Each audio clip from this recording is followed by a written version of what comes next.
Hi guys, welcome back to Nowdu Talks, and here is the half spoiler review of the most awaited film called Peddi. Cinema review చెప్పే ముందు మీకు ఒక చిన్న disclaimer ఇవ్వాలండి. మీరు ఇంకా ఈ మూవీ చూడకపోతే కనుక దయచేసి ఓవర్ హైప్ అవ్వకండి. ఎందుకంటే ఓవర్ హైప్ అవ్వడం వల్ల మనం అనుకున్న కథ ఒకటి అక్కడికి వెళ్ళిన తర్వాత చెప్పిన కథ ఇంకొకటి అన్న ఫీలింగ్ వస్తుంది. అది మీకు మెంటల్ తెప్పిస్తుంది. కాబట్టి ఎక్కువ హైప్ లేకుండా, ఎక్కువ ఎక్స్పెక్టేషన్స్ లేకుండా వెళ్ళి కూర్చొని చూడండి.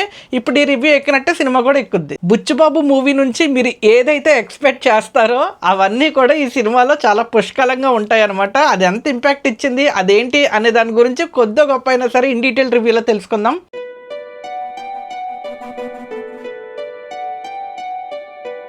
కథ విషయానికి వస్తే ఒక స్పోర్ట్స్ మినిస్టర్ ఒక మీటింగ్ పెడతాడు.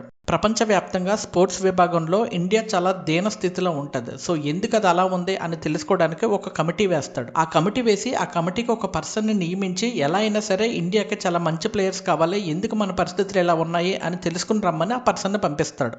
అండ్ ఆ పర్సన్ ఇప్పుడున్న జనరేషన్ పిల్లలకి స్పోర్ట్స్ అంటే ఏంటి అని తెలుసుకోవడం కోసం ఇండియాకి వస్తాడు. అలా ఇండియాకి వచ్చిన తర్వాత కొన్ని స్పోర్ట్స్ చూస్తున్నప్పుడు ఆ స్పోర్ట్స్లో గెలిచే చిన్న పిల్లలు, టీనేజర్స్, యంగ్స్టర్స్ వాళ్ళందరూ ఇన్స్పిరేషన్ ఎవరంటే అందరూ పెద్ది అని చెప్తూ ఉంటారు. సో ఇంతమందికి ఇన్స్పిరేషన్ అయిన ఆ పెద్ది అనే వ్యక్తి ఎవరో, అతని ఎమోషనల్ స్టోరీ ఏంటి, అతని స్పోర్ట్స్ జర్నీ ఏంటి అని తెలుసుకోవడమే రిమైనింగ్ కథ. నేను స్టార్టింగ్ లో చెప్పినట్టే మీరు కానీ ఓవర్ ఎక్స్పెక్టేషన్స్ తో వెళ్తే మిమ్మల్ని చాలా ఇబ్బంది పెడుతుందండి సినిమా. ఒకసారి కనెక్ట్ అయితే చాలా అద్భుతంగా కనెక్ట్ అవుతారు. పొరపాటున మీరు లాజిక్ లో వెతుక్కుంటూ మిస్ అయ్యారా చాలా వరకు డిస్కనెక్టెడ్ ఫీల్ వస్తుంది మీకు. సో నేను ముందు చెప్పినట్టే దయచేసి ఓవర్ ఎక్స్పెక్టేషన్స్ తో వెళ్ళకండి. ఒక మామూలు ఫ్రీ మైండ్ తో వెళ్ళండి. ఒక స్పోర్ట్స్ డ్రామా చూస్తున్నాం అన్నట్టు వెళ్ళండి. ఆ ఎమోషన్స్ గనక మీరు కనెక్ట్ అయితే మీకు ఇంకా బాగా ఎక్కుతుంది. అండ్ మన అందరూ అనుకున్నట్టే Peddi is a one man show అండి. కేవలం రామ్ చరణ్ గారు మాత్రమే అతని భుజాల మీద వేసుకుని చాలా అద్భుతంగా ఆయన యాక్టింగ్ తో ఆ ఊరు మనిషి అనే క్యారెక్టర్ లో ఇమ్ముడిపోయి చాలా అద్భుతంగా చేస్తారు. అక్కడక్కడ యాక్టింగ్ లో మీకు రంగస్థలంలో చిట్టుబాబులా కనిపిస్తూ ఉంటాడు ఆ ఊరు మనిషిలాగా. అది మీకు బాగుంటది.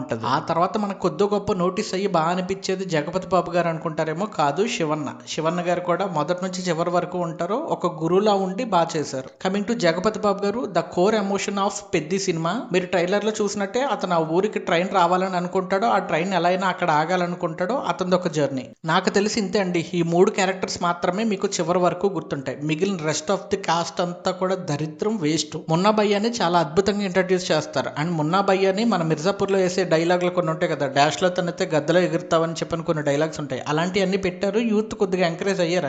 యూత్ కొంచెం అట్రాక్ట్ అయ్యారు. చాలా బాగా అనిపించింది వాళ్ళకి. బట్ సినిమా స్టార్ట్ అయిన 40 నిమిషాలకే మనోడు వెళ్ళిపోతాడు. అసలు ఆ క్యారెక్టర్ ఎందుకంత నెగిటివ్ గా ఉంది అనేది చాలా అద్భుతంగా చూపించి, ఎందుకు వాళ్ళు మంచోళ్ళుగా మారిపోయారు అనేది మాత్రం అస్సలు చూపించరు. ఆయనే కాదు, వాళ్ళ నాన్న, ఆ సర్పంచ్ సంథింగ్ ఎవరైతే ఉన్నారో, అంటే పెద్ద కులపోళ్ళు ఎవరైతే ఉన్నారో ఆ ఊర్లో పెద్దిని మోసం చేసిన వాళ్ళు, లేదా పెద్ద కులపస్తులు ఇలా ఎవరైతే ఉన్నారో వాళ్ళందరూ కూడా ఎంత చెడ్డోళ్ళు అనేది క్లియర్ గా చూపిస్తారో.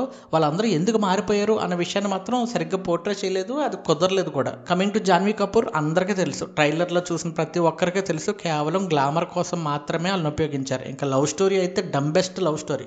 ఎప్పుడో ఫస్ట్ హాఫ్ లో ఉంటారు అండ్ ఆ అమ్మాయి లంగా లాగేయడం సంథింగ్ ఏదో ఉంటది, అది అక్కడ దాకా ఉంటది అంతేనండి. సెకండ్ హాఫ్ లో కట్ చేస్తే లవ్ లో పడిపోద్ది. మరి అది ఎందుకు పడిపోయింది అనేది కూడా నాకు అర్థం కాలేదు. గ్లామర్ పరంగా చూసుకోవడానికి మాత్రమే ఆవిడని పెట్టినట్టుంది, ఎస్పెషల్లీ ఫర్ 2-3 సాంగ్స్ అంతే. Coming to technical aspects, Rathnavelu గారి సినిమాని చాలా వరకు సేవ్ చేశారండి. చాలా అద్భుతంగా సేవ్ చేశారు. విజువల్స్ మీకు చాలా అద్భుతంగా ఉంటాయి. ఒక మామూలు సినిమాని కూడా వేరే లెవెల్ ఆఫ్ హై టెన్షన్ తో చూపించేది, అంత మంచి పోర్ట్రేట్ షాట్స్ తో చూపించారు అంటే అది కేవలం ఆయన వల్లే అంటాను. ఎస్పెషల్లీ ఢిల్లీ ఎపిసోడ్ ఆ ఆస్పెక్ట్ రేషియో తగ్గించి ఆ ఢిల్లీ ఎపిసోడ్ ఆ పాత రోజులు అన్నట్టు తీసుకెళ్లారు. అది చాలా బాగా చూపించారు. మనందరూ అనుకుంటున్నట్టే ఈ సినిమా మొత్తం 3 స్పోర్ట్స్ చుట్టూ తిరుగుతుంది. మొదటిది క్రికెట్, రెండోది కుస్తీ పోటీలు, మూడోది రన్నింగ్. చాలా మంది అనుకుంది ఏంటంటే, పోనీ చాలా మంది కాకపోయినా కొంతమంది అయినా సరే అనుకున్నది ఏంటంటే క్రికెట్ పోర్షన్ ఎక్కువగా ఉంటదేమో అనుకున్నారు. బట్ క్రికెట్ పోర్షన్ ఎక్కువగా ఉండదు.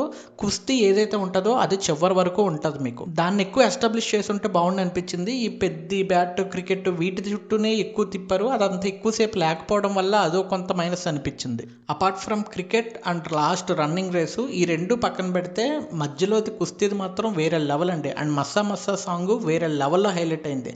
అందరూ అనుకుంటున్నట్టు రై రై రా సాంగ్ అని, చిక్రీ సాంగ్ అని, లేదంటే హల్లల్లో సాంగ్ అని, ఈ 3 ఏదైతే ఉన్నాయో అవన్నీ వేస్ట్ అనిపించాయి నాకు. ఈ సాంగ్ ముందు అంత బాగా ఇచ్చారు. ఆ మస్సా అన్న సాంగ్ బ్యాక్గ్రౌండ్ స్కోర్ అయితే కొన్ని సిచ్యువేషన్స్ లో చంపుతారు మనల్ని, వేరే లెవెల్లో ఉంటుంది. ఆ కుస్తీ అండి, ఆ కుస్తీ ఏదైతే జరుగుతుందో ఆ పోర్షన్ అంతా కూడా చాలా అద్భుతంగా అనిపిస్తుంది. నాకైతే ఢిల్లీ ఎపిసోడ్ కన్నా ఆ కుస్తీ జరిగే ఏదైతే ఉంటుందో ట్రైనింగ్ ఇదంతా కూడా చాలా బాగా అనిపిస్తుంది. ఒక మంచి స్పోర్ట్స్ డ్రామాలో మాస్ ఎలివేషన్స్ మిక్స్ చేయడం వల్ల మనకు కూడా కొంచెం మిక్స్డ్ ఫీలింగే వస్తుంది. కాకపోతే ఎండ్ వచ్చేటప్పటికి ఓకే అనిపిస్తుంది. And there comes the best scene.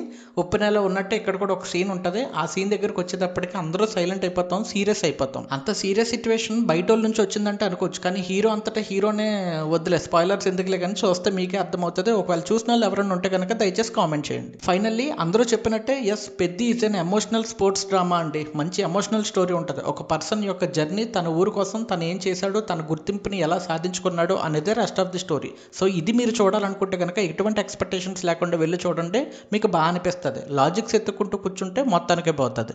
That's it for today. ఈ వీడియో మీకు నచ్చినట్టయితే కనుక లైక్ చేయండి, మీ ఫ్రెండ్స్ అండ్ ఫ్యామిలీకి షేర్ చేయండి. అండ్ ఈ మూవీ గురించి మీరేం ఎక్స్పెక్ట్ చేస్తున్నారు అనే దాని గురించి కామెంట్ చేయండి. కుదిరితే సబ్స్క్రైబ్ చేసుకోండి.